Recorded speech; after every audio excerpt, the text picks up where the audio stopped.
जय हिंद। देखिए नेपाल में क्या क्राइसिस हुआ है उसको समझते हैं और इसका इंडिया पे क्या असर पड़ेगा। इस क्राइसिस का इंटरनल कारण क्या था, एक्सटर्नल कारण क्या था और अचानक ऐसा क्यों हो गया, इसको समझते हैं हम लोग। जेंजी प्रोटेस्ट उसे कहते हैं जो यंग जनरेशन है 1997 से 2012 के बीच में जो जन्म लिया। इन जेंजी प्रोटेस्ट की वजह से पूरा नेपाल जल उठा और एक सत्ता परिवर्तन हो गया। संसद भवन में आग लगा दिया गया। जितना नेता मंत्री हैं लोग, सब लोग का परिवार इसे लटक लटक बानर ऐसा भागा है, हेलीकॉप्टर से कोनो को दौड़ा के मारा है, कोनो को भिगा के मारा है, कोनो को जो घर फूंक दिया है, ये सब हो गया। इसका कारण समझते हैं कि क्या इंटरनल कारण था, उसके बाद समझेंगे क्या एक्सटर्नल कारण है, फिर चीन का क्या है और भारत का इस पर क्या असर पड़ेगा, इसको समझते हैं। सबसे बड़ा जो कारण था वो करप्शन था। नेपाल में करप्शन इतना ज्यादा बढ़ गया था जिसका कोई हद नहीं। करप्शन को रोकना मुश्किल था, हर डिपार्टमेंट करप्ट हो चुका था। चाइना के सहयोग से जो एयरपोर्ट बन रहा था उसमें 1400 करोड़ का घोटाला हो गया।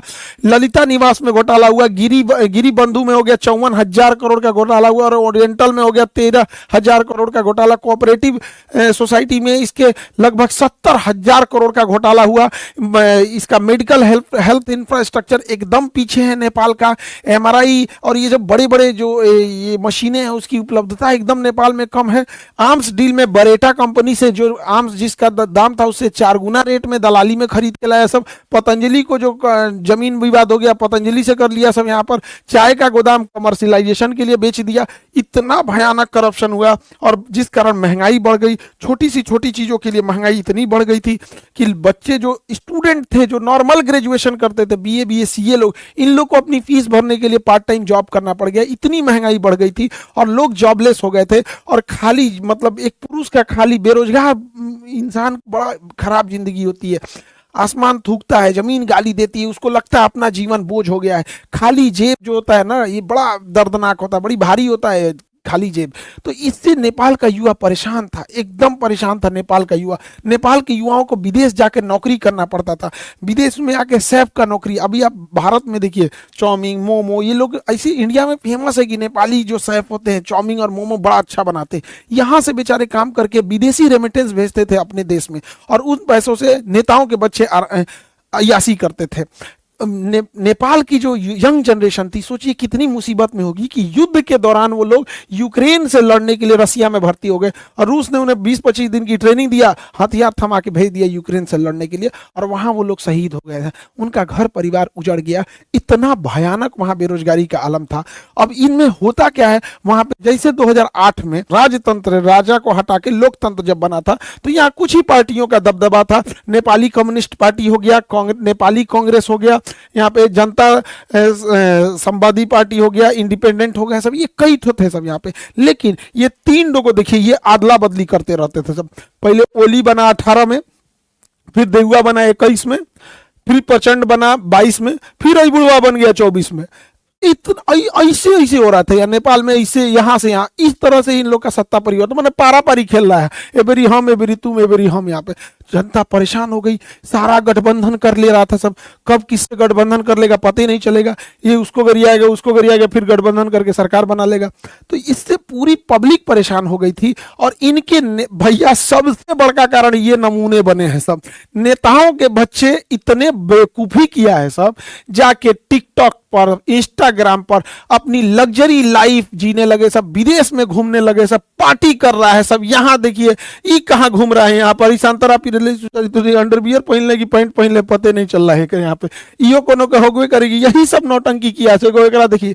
इन्हीं सबको देख देख के पब्लिक पगला गई कि जो हम लोग को खाए को नहीं है, इन सब का इतना बड़का बंगला, इतनी बड़ी होटल, आग लगा दिया सब। हाय देखिए लुई विटॉन का, गुची का, ये सब खरीदा है। लुई विटॉन का एगो मफलर आता है 60,000 रुपए का, 3-3 लाख का कपड़ा आता है लुई विटॉन का। हाय तो पूरा सजले है इस ससुरा लुई विटॉन से। एकरा हैरी पॉटर अब्बा गईलो तो लदा के इसी सबको पीटा यहाँ पे के बाप को दौड़ा दौड़ा मारा है ये बेचारा के। और दिखावा हैरी पॉटर यहाँ देखा, यहाँ पे तोरा अब्बा पिटा के भागा है यहाँ पे, इसी सब के वजह से हुआ है। अब होगा क्यों नहीं, नेपाल की पब्लिक की हालत ऐसे है, नेपाल की पब्लिक इस तरह से। आप इनको देखिए, भारत के नेताओं से सीखना चाहिए नेपाल के नेताओं को। भारत के नेताओं का 2 चाल समझिए। इनके बच्चे कहाँ पढ़ रहे हैं ये बताते ही नहीं है और ये अपने बच्चे को कहते हैं कि बबुआ ते मर्सिडीज में घूम, ते ऑडी में घूम, BMW में घूम, लेकिन फोटो मत खींचो हो। फोटो नहीं खिंचाना है, फेसबुक पे नहीं डालना है, गरीब बन के रहना है। एक दिल्ली में एक नेता से हमसे मिले थे, उनके लड़का, तो कहा कि सर एक फोटो हो जाए। हम कहा हाँ हाँ। तो ऐसे कहा कि रुकिए सर, शर्टवा मोड़ लेते हैं, रोलेक्स की घड़ी है, दिख जाएगा तो पब्लिक क्या कहेगी। ये भारत के नेताओं का है। और दूसरा, इनके बाल बच्चे तो ऐसे हैं, ट्रेनिंग दिया गया है, और ये ससुरे कुर्ता पहन लेते हैं सब। अब कुर्ता में बुझेबे नहीं करता, कुर्ता 1 लाख का है कि 5,000 का है, कुर्ता तो नॉर्मल दिखता है। तो इनका कुर्ता स्ट्रेटजी है। दूसरा, आप देखिएगा कभी भी अपने घर का फोटो नहीं दिखाएंगे सर, भारत का कोई नेता मंत्री घर का फोटो नहीं दिखाएगा। घर के बाहर जो लॉन होता है, खाली जगह, इंटरव्यू देना रहेगा, वो लॉन में बैठ के देगा, बैठ जाएगा लॉन में, देखेगा पीछे घर नहीं ना आ रहा है, कहेगा दूगो गाय ले आके इधर ये चराओ, दो गाय बांध दो, इंटरव्यू चालू करो, पीछे गाय आना चाहिए। अपने आप को गरीब शो करेगा, अंदर जाके देखिएगा महल बनाया रहता है। तो नेपाल के नेताओं को भारत के नेताओं से सीखना चाहिए। हालांकि भारत में भी ऐसे नेताओं लोग में करप्शन बहुत ज्यादा है, एक्सेसिव करप्शन है। तो नेपाल के एक नेताओं के बाल बच्चे, इन्हें नेपो किड्स या नेपो बेबी बोला जाता था इन सबको, बकलोलवन सब, ये सब नाच दिया। तो ये नेताओं के लोगों की लग्जरी लाइफ थी, और ये नेपाल के गरीब लोगों की थी। सोशल मीडिया पे इन नेताओं के इस रवैये को लोगों ने बढ़ चढ़ कर शेयर किया कि इन्होंने करप्शन के पैसे से विदेश में पढ़ रहे हैं, विदेश में घूम रहे हैं, विदेश में पार्टी कर रहे हैं, इनका इतना बढ़िया बढ़िया मकान है यहाँ पे। तो सोशल मीडिया पे ट्रेंड होने लगा, सोशल मीडिया इस पर तूल पकड़ने लगा, लोग बोलने लगे सोशल मीडिया पे। अब नेपाली सरकार ने सोशल मीडिया वालों से कहा कि आप इस पे ग्रीवांस ऑफिसर नियुक्त करो। उन्होंने नहीं नियुक्त किया तो 1 हफ्ता का वार्निंग दिया, और नहीं पूरा किए तो इस सब ने बैन कर दिया। जब बैन किया सोशल मीडिया को, तो जब सोशल मीडिया बैन हो गई, टिकटॉक को छोड़ के सबको बैन कर दिया, क्योंकि टिकटॉक ने अपना ग्रीवांस अधिकारी नियुक्त कर दिया था। लेकिन इन लोगों को लगा कि टिकटॉक चाइना का है, उसको बैन नहीं किया, टिकटॉक पे बैन नहीं किया, बस उसी पे लोगों ने डेट डिसाइड किया कि इस दिन चलना है नेपाल पे, धावा बोलना है, और पूरा भीड़ लगा दिया। इन लोगों का कहना था करप्शन को बैन करो, सोशल मीडिया को नहीं। Ban corruption, not social media. क्योंकि सोशल मीडिया को बैन क्यों करेंगे? क्योंकि ये यंग जनरेशन है, स्टूडेंट है, स्टूडेंट्स बेचारे प्रोटेस्ट करने आए थे, एक बड़ी संख्या में स्टूडेंट प्रोटेस्ट करने आए थे। उनका कहना है कि भैया सोशल मीडिया केवल रील देखने के लिए थोड़ी है, इस सोशल मीडिया पे वीडियो कॉन्फ्रेंसिंग होती है, बहुत सारी मीटिंग हो जाती है, बहुत सारे बिजनेस सोशल मीडिया पे चलते हैं, मार्केटिंग होती है, इस पे एडवर्टाइजमेंट चलते रहते हैं। आजकल नेपाल में बहुत सारे लोग विदेश में काम करते हैं, तो विदेश में नॉर्मल नंबर नहीं लगता है, तो लोग व्हाट्सएप कॉल कर लेते हैं, ये इसमें दिक्कत आने लगा। बहुत सारे लोग नेपाल में क्लास करते हैं, उनके भी वहां के टीचर होंगे लोग, वो लोग पढ़ाते होंगे अपना अपना वहां पे, तो सारी चीजें बाधित हो गई। इसी को लेकर प्रोटेस्ट हो गया, प्रोटेस्ट बहुत बड़ी संख्या में था। यहाँ पे अगर ध्यान देंगे तो यहाँ पुलिस इनको रोक रही थी, तब तक ससुरा किसी ने आदेश दिया ऊपर से, प्रधानमंत्री के यहाँ से, कि इनको गोली मारो। और जानते हैं इन्होंने क्या किया? एकदम माथा पे गोली मारे हैं सब, इन बच्चों को स्कूल यूनिफॉर्म पे माथा पे गोली मारा सब। अब जब यहां गोली मारिएगा तो ये तरीका गलत है। लोकतंत्र में भीड़ को शांत करने के लिए अन्य तरीके भी होते हैं। ये बात है कि हाँ, हर चीजों को हम लोग जबरदस्ती नहीं मना सकते, लेकिन वाटर कैनन होता है, आंसू गैस के गोले होते हैं। जब चीजें हद से पार हो जाती है तो पैर पे गोली चलाया जाता है, कई बार रबड़ बुलेट चलाए जाते हैं, एकदम एक्सट्रीम हो जाता है तो पैर पे गोली चलाया जाता है। उसके बाद भी कारण बनाना पड़ता है कि हमने ये सब कर दिया, तब लास्ट में इस तो पूरा सीधे गोली मारा सब, यहाँ पे एकदम हेड शॉट मारा। इसके वजह से जो लोग प्रोटेस्ट में नहीं भी उतरे थे वो सब के सब लोग प्रोटेस्ट में उतर गए और कहें अब की बार तो ओली सरकार को उजाड़ देना है, करप्शन को खत्म ही कर देना है। लोगों ने ऑफिसेस तोड़ दिए, सब जगह तहस नहस कर दिया, संसद भवन को आग लगा दिया, कहा कि चट्टा यहीं से बैठ के करप्शन करता है सब, और यहां से नेताओं को इसे लदा लदा भागना पड़ा है। और समय रहते ये लोग ईमानदारी से काम किए रहते तो आज ये नौबत नहीं आई रहती। नेपाल से ये लोग भाग गए हैं, किसी को डुबा के मारा, लसड़ा के मारा, मूड़ी फोड़ दिया, कपार फोड़ दिया, को जिंदा जला दिया। ये सब पूरी तरह से नेपाल को तबाह तबाह कर दिया। नेपाल में एक हामी नेपाल करके एनजीओ था जो भूकंप के समय मदद कर रहा था, सूडान गुरुम इसको नेतृत्व कर रहे थे, और इधर एक काठमांडू का मेयर बालेन शाह, ये लोग इसको एक तरह से लीड कर रहे थे। हालांकि भीड़ इतनी ज्यादा हो गई और पुलिस की गोली वजह से ये घटना और ज्यादा उग्र हो गई। हालांकि इसे कंट्रोल करने का बहुत हद तक आंदोलन को कंट्रोल कर लिया गया है, सेना कमांड को संभाल चुकी है। सेना ने आदेश दिया जनरल ने कि आप सब लोग अपने इतने जगह पे लौटेंगे, और अभी के तौर पे अंतरिम सरकार सुशीला कार्की को दिया गया है। जिस तरह बांग्लादेश में दिया गया वहां पर यूनुस खान को, उसी तरह दिया गया यहाँ सुशीला कार्की को। ये भारत के बीएचयू यूनिवर्सिटी से पढ़ी थी, वहां पर चीफ जस्टिस रही, पहली महिला मुख्य न्यायाधीश रही। अभी इनके हाथों में अंतरिम सरकार है, बाद में ये लोग इलेक्शन करेंगे। अब ये खुद ही कंफ्यूजन में है कि राजशाही नहीं था कि इलेक्शन कराया जाए, एकदम परेशान है लोग। नेपाल की स्थिति एकदम गड़बड़ है। कुछ चीजें नेपाल में गड़बड़ हुई हैं जो नेपाल के क्रांतिकारियों को नहीं करना चाहिए था। पहला कि इन्होंने सुप्रीम कोर्ट की बिल्डिंग जला दी, उसमें सारे डॉक्यूमेंट जल गए। कौन नेता करप्ट था ये भी खत्म हो गया, कोई ठीक नहीं, ससुरा नेता में जलवा दिया होगा सब कि बाकी में नया सरकार आएगी तो हमारा फाइल निकलवाएगी, जल गया यहाँ पे। दूसरा गलती क्या कि इन्होंने जेल तोड़ के 13,000 से ज्यादा कैदियों को रिहा कर दिया। अब जो कैदी रिहा हुए हैं सब, भारत में आने का तो वीजा नहीं मिलता है, उसको पूरा भारत में घुस जाएगा सब। अगर भारत में नहीं भी घुसा सब तो कैदी था सब, उसको नहीं छोड़ाना चाहिए। हाँ, राजनीतिक कैदी रहते तो समझ में आता है, क्रिमिनल्स को काहे छोड़ा दिए यहाँ पे। पुलिस ने मास सरेंडर किया, लोग पुलिस को मारे। पुलिस तो खैर करप्शन कर, गोली चलाएंगे लोग तो पब्लिक छोड़ देगी, माथा पे गोली चलाएंगे पुलिस, उसके बाद कहेंगे भाई आदेश आ रहा है तो आप हवाई फायरिंग कीजिए, आंसू गैस मारिए, मारेंगे गोली तो पिटाएंगे कहीं नहीं, पिटा गए यहाँ पे।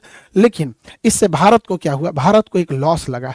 अनस्टेबल नेपाल कभी भी भारत के लिए ठीक नहीं है। दूसरा, भारत सरकार, अभी काला पानी लेपुलेख विवाद चल रहा है, आप अब नेक्स्ट वीडियो उस पर बना देंगे ताकि आप लोग को ज्यादा क्लियर समझ में आ जाए। लेकिन एक बड़ा दुख के साथ ये कहना पड़ता है ना, नेपाल भाइयों लोगों को भी समझना चाहिए, एक ऐसा ट्रेंड बन गया है नेपाल में, हम लोग जान भी दे देंगे ना तो नेपालियों को लगेगा कि भारत हम लोग के लिए खिलाफ है। उनको चाइना ही अच्छा लगता है, हम लोग को क्या ही कर सकते हैं उन लोग के लिए, नेपाल के लिए क्या नहीं किए हम लोग। लेकिन उनको, नेपालियों के दिल में बैठा है कि भारत ही खराब है यहाँ पे। ऐसा नहीं करना चाहिए। हमारा रोटी और बेटी से रिश्ता है। हमारे यहाँ आज भी शादियां बिहार नेपाल और बिहार यूपी जो एरिया सटता है वहां से हो जाती है। लेकिन ये नेपाल की खराबी, क्योंकि वहाँ माओवादी हो गए या फिर जो चीन का प्रभाव है वो बहुत ज़्यादा हो गया। ये भारत के लिए अच्छी बात नहीं है। कूटनीतिक हार एक तरह से कहिए, या फिर हम लोग फंसते जा रहे हैं, ये नहीं होना चाहिए। इस पे भारत को सोचना चाहिए। इसके पीछे कारण भी क्या है, भारत सरकार को अमेरिका और वेस्टर्न द्वारा चलाए गए एनजीओ पे कड़ी नजर रखनी चाहिए, क्योंकि ये एनजीओ सरकार कम से कम 50 देशों की सरकार गिरा चुके हैं सब। अब जैसे यहाँ ही देखिए हामी नेपाल, ये किसके किसके सहयोग से, जैसे अमेरिका के ओपन सोसाइटी हो गया, फ्रीडम हाउस हो गया, फोर्ड फाउंडेशन हो गया, ये सब सरकार मतलब मदद करते हैं, बट इनका हिडन कुछ ना कुछ अंदर से टारगेट कुछ रहता है। तो गवर्नमेंट की एजेंसीज को इस पर नजर रखनी चाहिए। अभी जो नेपाल में हुआ है, हामी नेपाली जो ये संगठन था, इसमें शंकर ग्रुप, इन्फिनिटी ग्रुप और बरबरा फाउंडेशन ने फाइनेंशियल हेल्प किया था, और इतनी बड़ी हुजूम को एक साथ ले आकर इन्होंने किया। और आज एक देखिए कैसी गवर्नमेंट वहां बैठे बनेगी, इसका कोई ठीक नहीं है। अमेरिका जो है और वेस्टर्न कंट्री ने पूरी मिडिल ईस्ट को बर्बाद कर दिया है सब, इराक से लेके ईरान, सीरिया, अफगानिस्तान, यमन, सब तबाह कर दिया है सब। अब जब इसको पूरी तरह तबाह कर दिया है सब, तो जहां से मन वहां से पेट्रोल लेके चल जाता है। हम लोग को पेट्रोल मिलता है महंगा, और ये सब मार धार के अपने चमचा सरकार को बना देता है सब। किसी को बना देगा सब, अयोग्य व्यक्ति को कहेगा 50% हम ले जाएंगे, तो यहाँ बर्बाद के। अब इनकी नजर एशिया पे है, इधर श्रीलंका, बांग्लादेश, म्यांमार, नेपाल, पाकिस्तान, इसको अब अनस्टेबल करना चाहते हैं सब। ये सोशल मीडिया और किस तरह से ये काम करते हैं सब एनजीओ की मदद से, इसको समझने की जरूरत है। देखिए, सर्बिया एक देश था, सन 2000 में सर्बिया रसिया का फेवर करता था। 2000 में बुलडोजर क्रांति लाया सब, और सर्बिया की सरकार को कहा सब कि सरकार करप्ट है, ये है वो है, एक नैरेटिव सेट किया, सरकार को गिरा दिया। अभी जो सरकार है वो अमेरिका की फेवर की है, रूस की फेवर की नहीं है। उसी तरह जॉर्जिया एक देश है, जॉर्जिया उसी के पास है, सर्बिया की साइड में जॉर्जिया। 2003 में जॉर्जिया में रोज रेवोल्यूशन लेके चले आए सर। रोज रेवोल्यूशन में क्या था, जॉर्जिया जो था रसिया के फेवर में था, तो ये अमेरिका वगैरह सोशल मीडिया, और ये उस समय तो मतलब इतना नहीं था सोशल मीडिया 2003 में, लेकिन एनजीओ वगैरह की मदद से इस सब ने क्या किया, वहां पर रोज रेवोल्यूशन लाया और सरकार को गिरा दिया। अभी जो सरकार है वो अमेरिका के फेवर में है। उसी तरह से देखेंगे यूक्रेन में 2004 में ऑरेंज रिवोल्यूशन ले दिया और कहा कि हम लोग यूरोप में मिलना चाहते हैं, रसिया में नहीं, रसिया को कमजोर करने के लिए। फिर 2014 में यूरोपीय मेडन आंदोलन किया गया, पेट्रो यानुकोविच को यहां से डिथ्रोन किया गया। उसी समय क्रीमिया रसिया ने कब्जा कर लिया था। अभी की जो जनरेशन है उसको इतना पुराना नहीं याद आता है, लेकिन अभी उसी सब के वजह से अभी भी यूक्रेन में लड़ाई चल रही है। देखिए, जो जो सरकार रसिया के फेवर में थी, कैसे कैसे अमेरिका ने गिराया है। ऐसे ही 2011 में अरब क्रांति शुरू होती है ट्यूनीशिया से, ट्यूनीशिया की सरकार को उखाड़ फेंका जाता है, अरब क्रांति। और अरब क्रांति देखते देखते अफ्रीका से पूरे अरब में फैल गई। अरब क्रांति में लीबिया में मुअम्मर गद्दाफी को उड़ा दिया गया क्योंकि ये रूस का फेवर में था। इजिप्शियन गवर्नमेंट को उड़ा दिया गया, हुस्नी मुबारक को, क्योंकि ये रूस के फेवर में था। सीरिया में बशर अल असद को उड़ा दिया गया क्योंकि रूस के फेवर में था। यमन से शेख अब्दुल्ला साले को उड़ा दिया गया क्योंकि ये रसिया के फेवर में था। ये सब अमेरिका की चाल है। अभी भी नहीं समझ में आएगा तो बहुत दिक्कत हो जाएगा। ये सोशल मीडिया हम 20 बार कहते हैं, इस पर इंडिया का अपना कमांड होना चाहिए, नहीं तो फिर हम लोग मुख्य दर्शक बन के ऐसे ही देखते रहेंगे। 2021 में म्यांमार में क्या हुआ? म्यांमार में सरकार हटा दिया गया आंग सान सू की, ये भारत के फेवर में थी, और यहां जुम्टा की सरकार बना दिया गया, सैन्य तानाशाही जुम्टा की।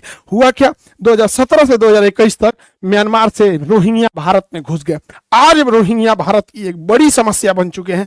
लेकिन अभी बताइए, इलाज से अच्छा बचाव होता है। यहाँ स्टेबल रहता तो भेज सकते थे, अभी कहाँ भेजेंगे? इन सबको भारत की एक बड़ी समस्या बन चुकी है रोहिंग्या यहाँ पे। वैसे ही 2022 में आप देखिए श्रीलंका में हमारी जो फेवर की सरकार थी, अभी चाइना की फेवर की सरकार आ गई है, हटा दिया गया। उसी तरह आप देखे होंगे यहाँ पे मालदीव में यही हो गया। आप पाकिस्तान में देखिए 2022 में इमरान खान, चचवा मेरा, इसको इमरान खान को डिथ्रोन कर दिया। सब क्या आरोप लगाया? सब कि इन्होंने जो गिफ्ट मिला था उसे तोहफा में रखना चाहिए था तो पर्सनल यूज कर लिया। दूसरा, इन्होंने जो दूसरी शादी की थी तो तलाक के बीच में इद्दत का जो टाइम दिया जाता है लगभग 3 महीना, वो पूरा नहीं किया तो शादी टाइम से पहले कर दिया। उसकी वजह से जेल में डाल दिया और जेल में बेचारे का रेप कर दिया गया। एगो मेजर इसका रेप कर दिया, बेचारा का बर्बाद हो गया इमरान खान। हालांकि इमरान खान जो था आतंकवाद को पसंद नहीं करता था, लेकिन है जो आसिम मुनीरवा बैठल है ना चोट्टा, ये बहुत खतरनाक है। पहलगाम अटैक वही कराया था। मेरे कहने का मतलब है कि देश सर्वोपरि रहना चाहिए। समझिए दूसरों की गलतियों से, वो देखिए जो नहीं देख पा रहे हैं। ये सोशल मीडिया से केवल वो नहीं है, किस तरह से बर्बाद कर रही है चीजों को, उसको समझने की जरूरत है। 2024 में बांग्लादेश में एक टेलीग्राम, मामूली टेलीग्राम कैसे इतना बड़ा विद्रोह खड़ा करके होता है और शेख हसीना को वहां से हटा देता है। वहां पे सरकार आ जाती है, वहां के माइनॉरिटी कम्युनिटीज को, ज्यादातर माइनॉरिटी में वहां हिंदू ही हैं, उनको जला के हथौड़ी से ना पूरा आंख फोड़ फोड़ के मार दिया। सब हम लोग देखते रह गए। क्या कर लिए? कैंडल जला लेंगे लोग।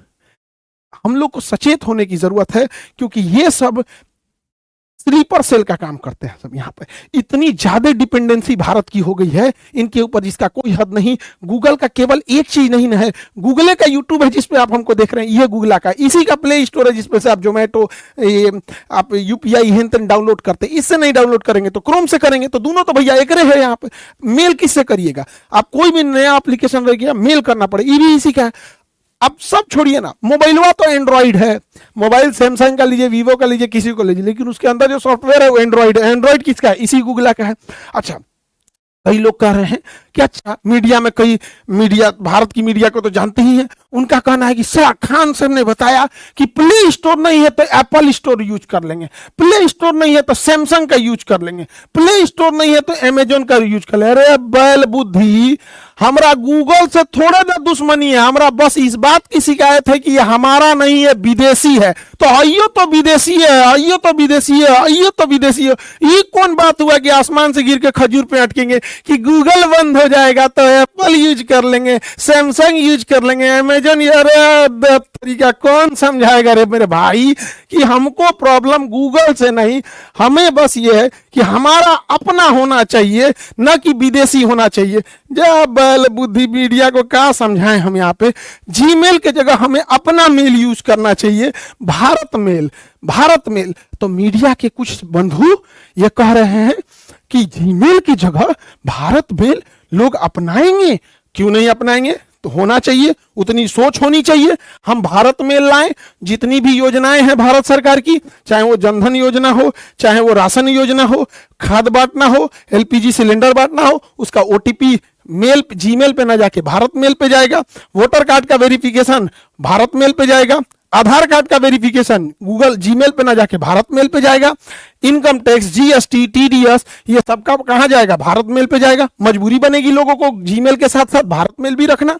एफआईआर, कोर्ट, जितने बच्चे एग्जाम दे रहे हैं, एग्जाम का फॉर्म भारत मेल पे लिखा जाएगा, उनका एडमिट कार्ड भारत मेल पे होगा। तो इससे होगा क्या? लोग आने वाले 4-5 सालों में गूगल मेल, जीमेल के साथ साथ भारत मेल भी रखेंगे। तो पहले पैरेलल रखना चालू किएंगे, उसके बाद धीरे धीरे शिफ्ट कर देंगे। सोच होनी चाहिए। अब हाथ पे हाथ रख के रहेंगे, अरे नहीं हम ऐसा नहीं करेंगे। अरे भैया, मोदी जी ने एक बार बोल दिया था मालदीप ना जाके लक्षद्वीप जाओ, मालदीप की अर्थव्यवस्था हिल गई थी।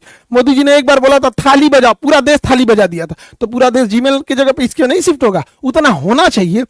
अजीब हाल है भैया। देश प्रेम बड़ा होता है, सरकार प्रेम नहीं, दोनों में अंतर होता है यहाँ पर। तो देश सर्वोपरि होना चाहिए। हमारा झुकाव जाति धर्म राजनीति पार्टी से ऊपर उठ के हमारा झुकाव देश के प्रति होना चाहिए। हम यहाँ भी कहते हैं कि हमारा खुद का एप्लीकेशन है खान ग्लोबल स्टडी, जिसपे 15 मिलियन बच्चे पढ़ते हैं। एप्लीकेशन, यूट्यूब नहीं, एप्लीकेशन। वो एप्लीकेशन प्ले स्टोर पे। यदि भारत सरकार अपना भारत प्ले स्टोर बनाती है, हम पहले शिक्षक होंगे कि हम इस 15 मिलियन को छोड़कर उस पे चले जाएंगे, क्योंकि यह हमेशा हम लोगों को ब्लैकमेल करता है कि 30% एक्स्ट्रा चार्ज लेंगे। पूरे भारत के शिक्षकों से कहते हैं कि आप लोग बताइए, क्या इस बात का यह धमकी नहीं देता है गूगल? हम लोग इसको छोड़ेंगे, ये हमारी जिम्मेदारी होती है, देश के प्रति हमारी जिम्मेदारी होती है। आज 25 मिलियन सब्सक्राइबर हैं यूट्यूब पर, लेकिन ये डायमंड प्ले बटन आया था ना, हम कभी दिखाए नहीं। सभी लोग को धन्यवाद हाथ जोड़कर जो आप लोगों ने 25 मिलियन बनाया और विश्व का सबसे बड़ा एजुकेशन चैनल बनाया। लेकिन जब ये डायमंड प्ले बटन आया ना, इतना खुशी होता। अगर इसके बीच में अगर भारत का रहता तो अशोक चक्र बना रहता, अशोक स्तंभ बना रहता। जब मेरा 1 मिलियन हुए थे ना, तो गोल्डन प्ले बटन आया था। तो पापा को हम दिखाए ना, तो पापा बोले कि कितना अच्छा रहता है, इस पे तिरंगा बना रहता, ये विदेश का है। तो पिताजी बोले थे कि हमारी आवाज कोई नहीं सुनेगा, तुम अगर इस लायक हो जाना ना तो आवाज जरूर उठाना। ये मत कहना कि तुम भूल जाओ कि तुम्हें सुविधा मिल रहा है। आवाज जरूर उठाना कि एक भारत का अपना होना चाहिए। वरना हमको देश प्रेम है तभी हम यूट्यूब पे खड़ा होकर कह रहे हैं कि यूट्यूब की जगह भारत का होना चाहिए। वरना 25 मिलियन को तो बहुत पैसा देता है यूट्यूब, क्या जरूरत रहती है? तो सरकार प्रेम और देश प्रेम दोनों में अंतर होता है। हम स्वयं कहते हैं कि भारत का रहता तो बहुत ज्यादा खुशी होती। आज नहीं होगा, 10 दिन बाद होगा, 10 साल लगेंगे, 20 साल लगेंगे, लेकिन अगर हम शुरू ही नहीं करेंगे तो कभी मंजिल पे नहीं पाएंगे। मंजिल मिले या ना मिले ये मुकद्दर की बात है, लेकिन हम कोशिश ना करें ये गलत बात है। तो ये देश प्रेम हम इसीलिए कहते हैं, वरना 25 मिलियन पे तो बहुतों सुविधाएं मिलती रहती हैं यहाँ पर। लेकिन जो देश प्रेम है, जो इस ये हम कभी आप लोग को दिखाए हैं, ये रखा हुआ है हमारे यहाँ। बस यहाँ एक तो तिरंगा झंडा बना देता ना इस डायमंड प्ले बटन पे, 4 चांद लग जाता इस डायमंड प्ले बटन पे। लेकिन क्या कीजिएगा, कुछ दिन होगा कोई ना कोई लोग कहेगा, मीडिया वाला कह रहा है कि खान सर पागल हो गए यहाँ पे, अपन गूगल और यूट्यूब बनाने के लिए कह रहे हैं। कभी ना कभी तो सुनेंगे। मोदी जी से उम्मीद है कि जरूर करेंगे, नहीं तो देश को अनस्टेबल कर देंगे सब। ये सब विदेश वाले सब, इन पर कभी भरोसा नहीं करेंगे। भैया, आज से 3 साल 4 साल पहले भी हम क्लास में बोले थे कि 2000 का नोट जो आया है ये गलत डिसीजन है, इसको चेंज करेगी सरकार, मजबूरी हो जाएगी चेंज करना। कल से लाल वाला नोट नहीं चलेगा, 2000 वाला को साइड कर रहे हैं। 2000 के नोट को गवर्नमेंट की लानी मजबूरी थी, क्योंकि अचानक नोट बंद हुआ, मार्केट में पैसा देना था, छोटा नोट छापने में टाइम लगता है, इसलिए पहले उस सप्लाई को पूरा करने के लिए 2000 दिया गया। सप्लाई, अब जब सप्लाई पूरा हो गया, अब बैंक वाला धीरे धीरे उसको रखते जा रहा है। अब आपके एटीएम से 2000 का नहीं निकलता होगा, निकलता है, रेयर हो गया है।